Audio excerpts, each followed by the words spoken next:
আমরা যে সকল শব্দ এবং বাক্য ব্যবহার করে থাকি এবং আরব কান্ট্রির জন্য যে সকল বাক্য এবং শব্দ কাজে লাগবে সেই সকল শব্দ এবং বাক্য নিয়ে আমাদের আজকের ভিডিওটি। আশা করি শেষ পর্যন্ত সাথেই থাকবেন চ্যানেলটি সাবস্ক্রাইব করে। প্রথম যে আরবি বাক্যটি সেটি হচ্ছে লা তাকলাক, মানে হচ্ছে চিন্তা করো না। কেউ যদি কোনো ব্যাপারে অনেক চিন্তা ভাবনা করে তাকে সান্ত্বনা স্বরূপ আমরা এই বাক্যটি বলতে পারি লা তাকলাক, চিন্তা করো না। বা এটাও আমরা বলে থাকি মাফি খৌফ, ভয় পাবেন না। মাফি খাফ বা মাফি খৌফ দোনোভাবে আরব কান্ট্রিতে বলে থাকে। কেউ বলে মাফি খৌফ, কেউ বলে মাফি খাফ। অর্থ হচ্ছে ঘাবড়াবেন না বা ভয় পাবেন না। তো এভাবেও আমরা বলতে পারি লাত খৌফ, ভয় পেও না। বা মাফি খৌফ, লাত খৌফ, যে কোনো একভাবে বলতে পারবেন, সমস্যা নেই। এর অর্থ হচ্ছে ভয় পাবেন না বা ঘাবড়াবেন না। তো আমরা এই পেজ থেকে শিখলাম লাত লাক লাক, চিন্তা করো না। মাফি খৌফ, ভয় পাবেন না। বা মাফি খাফ, ভয় পেও না। এভাবে বলতে পারেন লাত খৌফ, ভয় পেও না। কেউ যদি অনেক চিন্তা ভাবনা করে আমরা এটাও বলে থাকি এস ফিকিরিনতা, তুমি কি চিন্তা করছো বা কি ভাবছো। আপনি বাসার ভিতরে আছেন, কেউ যদি আপনাকে বলল ফ্যান ইনতা, তখন আপনি বলতে পারেন আনাফি মৌজুদ, আমি আছি। আনাফি মৌজুদ গোরফা, আনাফি মৌজুদ মাহাল, আমি দোকানে আছি। আনাফি মৌজুদ মসজিদ, আমি মসজিদে আছি। আনাফি মৌজুদ মাদ্রাসা, আমি স্কুলে আছি। আনাফি মৌজুদ সুক, আমি বাজারে আছি।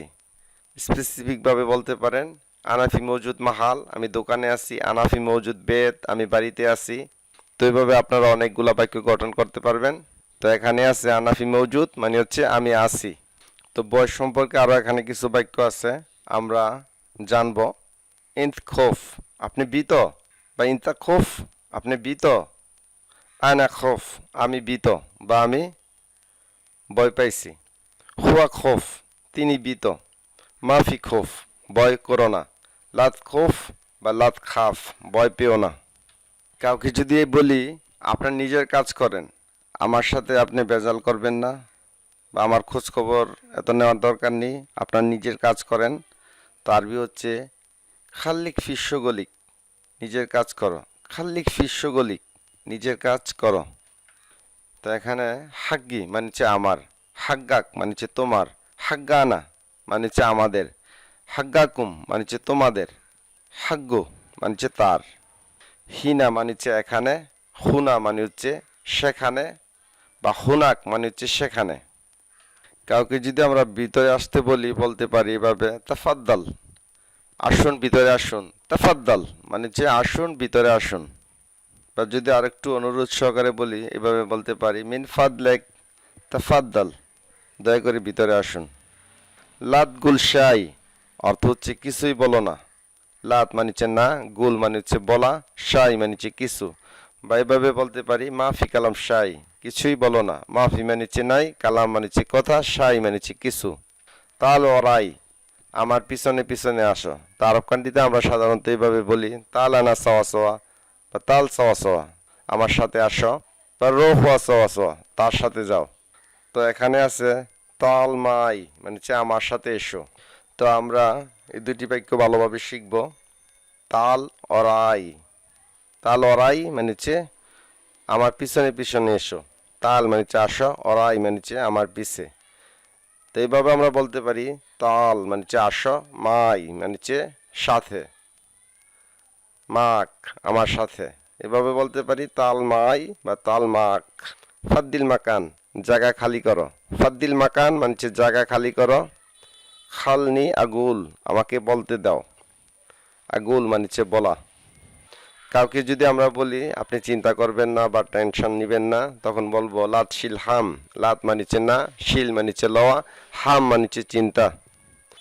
কেউ যদি বেশি কথা বলে বা অতিরিক্ত গিরগির করে তখন তাকে বলতে পারি লাত কাল্লাম জিয়াদা, বেশি কথা বলো না। লাত মানিচ্ছে না, কালাম মানিচ্ছে কথা, জিয়াদা মানিচ্ছে বেশি। মা ফিরুকিদা, বেঁকে যেও না বা এদিক সেদিক করো না। মা ফিরুকিদা আলাতুল রসিদা, সবসময় সোজা চলবে। হাওয়েল মাররাতানি, আরেকবার চেষ্টা করুন। হাওয়েল মানিচ্ছে চেষ্টা করা, মাররাতানি মানিচ্ছে আরেকবার। মা হাজা মানিচ্ছে এটা কি। কাছের কোনো জিনিস ইন্ডিকেট করতে আমরা বলবো মা হাজা বা এ সাদা, এটা কি? তো ইংরেজিতে হোয়াট ইজ দিস মানে হচ্ছে এটা কি? দূরের জিনিস ইন্ডিকেট করতে আমরা এইভাবে বলবো মা জালিকা, ওইটা কি? What is that? কাছের জিনিস বোঝাতে যেমন আমরা বলবো হাজা বাইতুন, এটা একটা বাড়ি। যদি একটু তুলনামূলক দূরের জিনিস হয় তখন আমরা বলবো জালিকা বাইতুন, ওইটা একটা বাড়ি। তো আমরা এখান থেকে শিখলাম কাছের কোনো জিনিস বলতে আমরা বলবো মা হাজা, এটা কি? দূরের জিনিস হলে মা জালিকা, ওইটা কি? কাউকে যদি বলি একটু বাইরে অপেক্ষা করুন, ইন্তেজার বাররা, বাইরে অপেক্ষা করুন। মিন ফাদলেক ইন্তেজার বাররা, একটু বাইরে অপেক্ষা করুন, বা শয়ে বাররা ইন্তেজার শয়ে বাররা, বাইরে একটু অপেক্ষা করুন, এভাবে বলতে পারি। নাদ্দেফ জেন, ভালো করে পরিষ্কার করো। এরফক, বা এভাবে বলতে পারেন এরগা ফক মানে হচ্ছে উপরে যাও। আমরা সাধারণত আরব কান্ট্রিতে বলে থাকি এরফক, তো সঠিকভাবে বলতে গেলে এইভাবে বলবেন এরগা ফক। রে আলখিন, রেহ রেহ আলখিন, এখনই যাও। বা আমরা এইভাবে বলি রো আলখিন বা রো দাহিন, এখনই যাও। এখানে আছে রেহ আলহিন, এখনই যাও। এঞ্জেল তাহাত, নিচে নামো। লা তিতহাররাক, লা তিতহাররাক, নড়ো না বা নড়াচড়া করো না। গার্রেব মানে হচ্ছে কাছে এসো। তাল মিন্নি, এদিকে এসো। স্কিত মানে হচ্ছে চুপ করো, বা উস্কুতিনতা, তুমি চুপ করো। শেফ বা শোফ মানে হচ্ছে দেখো। শফিনা, এদিকে দেখো। খুদ মানে হচ্ছে এই নাও। খুদ হাদা, এইটা নাও। বা এভাবে বলি আমরা শিল খাদা, এটা লাও বা নেও। বাররা মানে হচ্ছে বাহিরে। রো বাররা, বাহিরে যাও। এতলা বাররা, বাহিরে যাও। এল্লা এতলা বাররা, বাহিরে যা। যদি আমরা একটু রাগান্বিত হয়ে বলি আমরা এইভাবে বলি এল্লা এতলা বাররা, বাহিরে যাও। তাল মানে হচ্ছে আসো বা আসুন। তাল হেনা, এখানে আসেন। তাল মিন্নি, এদিকে আসো। কুল বা গুল, বা অনেকে বলে গিল, সবগুলোর অর্থ হচ্ছে বলো। গুল্লি মানে হচ্ছে আমাকে বলুন। ইসমা মানে হচ্ছে শোনো বা শুনুন। এমসি মানে হচ্ছে চলো। এল্লা এমসি, চলো যাই বা জলদি চলো। বা এভাবে আমরা বলি এল্লা সুরা, তাড়াতাড়ি করো। ওয়াকগেফ মানে হচ্ছে থামো বা দাঁড়াও। ওয়াকগেফে না, এখানে দাঁড়াও।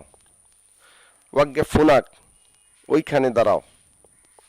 তো আমরা শিখলাম ওয়াকগেফ মানে হচ্ছে থামো বা দাঁড়াও।